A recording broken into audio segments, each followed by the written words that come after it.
Hey, welcome to the Preparedness Therapist. This is David, and I am the Preparedness Therapist. Going to take you on a journey today, and we're going to talk about pandemic preparedness. Now, let me talk to you about that as far as communities are concerned, meaning small communities, not your 40,000 population community or your city that you're in, even your town, but your local neighborhood community. Because if there is ever a pandemic of great proportions that is actually really deadly. Now, I'm not saying that I had some friends who passed away from the COVID, and I believe that it really was a pandemic, but I think that it was also created uh, to be a lot more than it really was. Nevertheless, there are pandemics that have been shown in history to really be uh, fatal for individuals and for communities. So let's talk about four unique and different kinds of things that we can do as far as pandemic preparedness. These are out of the box. This isn't your ordinary discussion right here, and it's just going to hit on some brief points, and you take this and run with it in your town, your community.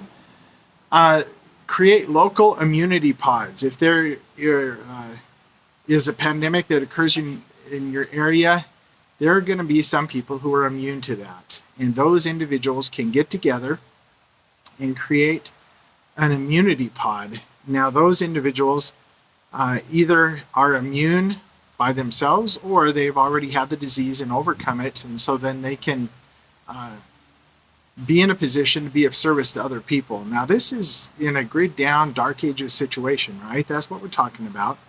But let's talk about something that happens right now to prepare for the dark ages situation, and that is start growing some medications, producing your own medicine.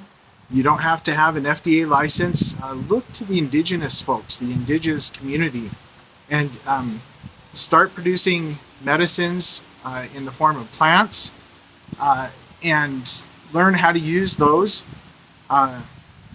You should start to grow those right now in your community. If you get together a little community group, your neighborhood watch group, that is something that you can start doing right away, right now. Also, you're going to want to talk about resilience as far as after a pandemic happens, there's going to be death, there's going to be illness, there's going to be people who you counted on to be workers, and they're not going to be able to work and perform their duties. That's why you always want to have 2D leadership. You also want to help those individuals who have been sick or been unable to work get back to their job. And that's what resilience is all about, is to return to the pre-crisis ability of working and their level of functioning. Also, it's important to keep track of your local signs and symptoms. Now, I'm going to tell you something that history has proven and shown us to be that deserves caution and requires caution, and that is you want to be cautious about who you share this information with. Now, the state, the counties, even the nation, they're going to want to come in and they're going to want to get your numbers from you. And you never know what they're going to do with that data. You don't know if they're going to come in and take people away, if they're going to force medications on individuals. And so all I'm saying is just be aware of that. Be prepared for the consequences of either giving your data to someone else or withholding it from someone else. So yeah, that's the pandemic preparedness in this little bite-sized chunk, trying to keep these short.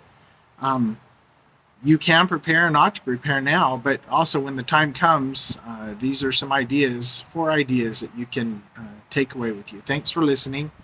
Subscribe, everybody. Let's get more prepared.